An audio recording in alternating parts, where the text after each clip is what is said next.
Hello viewers, আসসালামু আলাইকুম।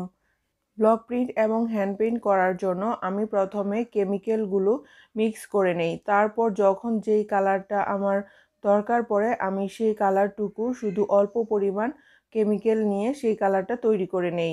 তো কেমিক্যালগুলো কতটুকু পরিমাপে মিক্স করতে হবে সেটা আজকের ভিডিওতে দেখিয়ে দিচ্ছি। আমি একটি চা চামচ দিয়ে কেমিক্যালের পরিমাপটা করে দেখাচ্ছি। চামচের সাইজ বড় বা ছোট হলে সমস্যা নেই। আমি এখানে কেমিক্যালগুলো যতটুকু করে নিচ্ছি আপনারা আপনাদের চামচটা দিয়ে সেই পরিমাপে নিয়ে নেবেন। প্রথমে আমি নিয়ে নিচ্ছি হোয়াইট পেস্ট, আর হোয়াইট পেস্ট নিয়েছি 1 চা চামচ। যেহেতু এই কেমিক্যালটি দিয়ে আমি গাঢ় রঙের কাপড়ে হ্যান্ড পেইন্ট করব, সেজন্য আমি হোয়াইট পেস্ট নিয়ে নিয়েছি। এখন নিচ্ছি এনকে, আর এনকে নিব 2 চা চামচ। হোয়াইট পেস্ট থেকে এনকে এবং বাইন্ডারের পরিমাপটা দ্বিগুণ নিতে হবে। যেহেতু হোয়াইট পেস্ট খুবই আঠালো একটি কেমিক্যাল, সেজন্য আমি 1 চামচ নিয়েছি, আর এনকেটা একটু পানি পানি, সেজন্য আমি 2 চা চামচ নিয়েছি। এখন নিব বাইন্ডার, আর বাইন্ডারও আমি 2 চা চামচ নিয়েছি। মানে বাইন্ডার এবং এনকের পরিমাণটা বেশি নিতে হবে। সবগুলো উপকরণ বাইন্ডিংয়ের কাজ করে এই বাইন্ডার। অনেক সময় কাপড়ের রং ছড়িয়ে পড়ে, একটা পানি পানি ভাব এসে যায় এবং রংটি দেখতে ফ্যাকাশে লাগে।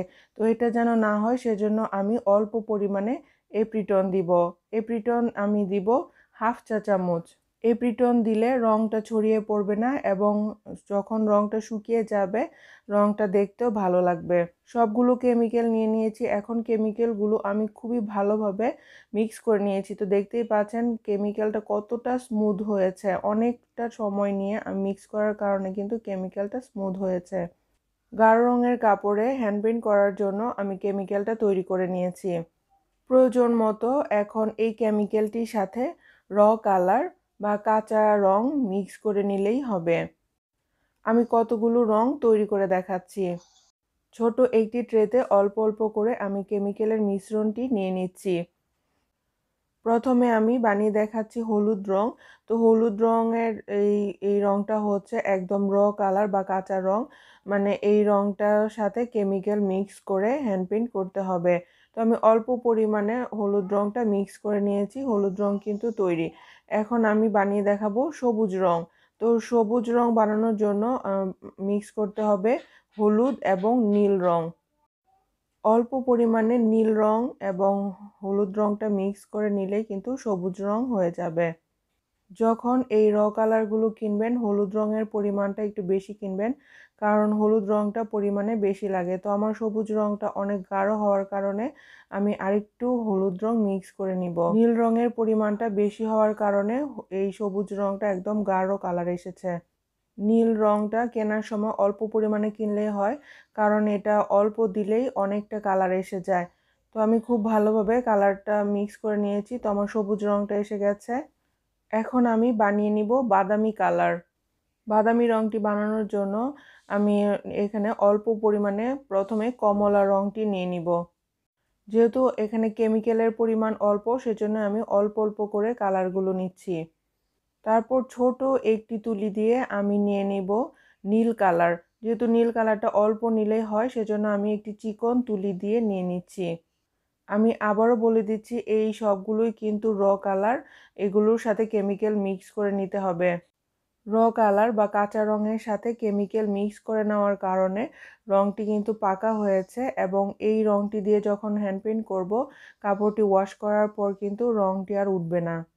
তো এই বাদামি কালারটি যদি আরও ডার্ক করতে চাই তাহলে আমি আরও অল্প পরিমাণে এখান থেকে নীল রং নিয়ে নিব। তো আমার এখন নীল রং নিচ্ছি না, আমি আরেকটু কমলা রং নিয়ে নিব। এই কালারটি দিয়ে আমি একটি কামিজে গাছের ডালের হ্যান্ড পেইন্ট করব। তো সেজন্য কাঙ্ক্ষিত কালারটি আনার জন্য আমি অল্প পরিমাণে কমলা এবং তারপর অল্প পরিমাণে হলুদ মিক্স করে নিয়েছি। আপনারা যখন কালার মিক্স করবেন কাঙ্ক্ষিত কালারটা আনার জন্য অল্প অল্প করে এভাবে কালার মিক্স করে নিতে পারেন। তো আমার কাঙ্ক্ষিত কালারটি এসে গেছে। এটা বাদামি কালার বা আমরা অনেক সময় ইট কালারও বলে থাকি। কেমিক্যালের সাথে কালারগুলো খুব ভালোভাবে ব্লেন্ড করে নিতে হবে। এখন আমি বানিয়ে দেখাবো বেগুনি কালার। বেগুনি রং বানানোর জন্য আমার লাগবে নীল এবং গোলাপি রং। তো আমি ক্যামেরা অন করতে ভুলে গিয়েছিলাম, তো আমি অফ ক্যামেরাতে নীল রঙটি মিক্স করে নিয়েছি। এখন এখন আমি গোলাপি কালারটা মিক্স করে নিচ্ছি। তো এটাও কিন্তু র কালার বা কাঁচা রং। আপনাদের কাছে যদি গোলাপি রং না থাকে তাহলে সাদার সাথে অল্প পরিমাণে লাল রং মিক্স করে নিলেই কিন্তু গোলাপি রং এসে যাবে। গোলাপি রঙের পরিমাণটা অল্প হয়েছে, তো আমি আরও অল্প একটু গোলাপি রং মিক্স করে নিব। এই তো দেখতেই পাচ্ছেন সুন্দর একটি বেগুনি শেড এসে গেছে। তো এভাবেই কিন্তু আপনারা যদি কেমিক্যালটা মিক্স করে রাখেন, যখন আপনাদের প্রয়োজন হবে তখনই বিভিন্ন কালার তৈরি করে নিতে পারেন। আর আমি কিন্তু বারবার বলছি, যে কোনো কালার যখন মিক্স করবেন কেমিক্যালের সাথে খুবই ভালোভাবে মিক্স করে নেবেন, তাহলে রঙের ফিনিশিংটা, কাজের ফিনিশিং ভালো আসবে। কেমিক্যালের মধ্যে অল্প পরিমাণে লাল রং মিক্স করে কিন্তু গোলাপি রঙটি তৈরি করে নিতে হয়। অনেক সময় দেখা যায় এই গোলাপি রঙটি ডার্ক শেডের কাপড়ে বেশি ফুটে না। তো এখানে আমি একটি গোলাপি রং তৈরি করে নিয়েছি। তো দেখতেই পাচ্ছেন ডার্ক শেডের কাপড়ে কিন্তু এই গোলাপি রঙটি ফুটছে না, কেমন একটা যেন কালচে কালচে হয়ে যাচ্ছে। আর এই জন্যই এখানে হোয়াইট পেস্ট কেমিক্যালটি মিক্স করে নিতে হবে। অল্প পরিমাণে হোয়াইট পেস্ট নিয়ে নিয়েছি। তো এই হোয়াইট পেস্টটি এখন কালারটির সাথে মিক্স করে নিব। এপ্রিটন এবং হোয়াইট পেস্ট যেহেতু খুবই আঠালো একটি কেমিক্যাল, সেজন্য আপনারা যখন কিনবেন একটি বয়মে কিনবেন, কোনো সময় বোতলে রাখবেন না। আমি বোতলে রাখার কারণে কিন্তু বের করতে খুবই প্রবলেম হয়। এই তো দেখতেই পাচ্ছেন হোয়াইট পেস্ট মিক্স করার কারণে এখন কিন্তু কালারটা অনেক বেশি প্রমিনেন্ট হয়ে আসছে।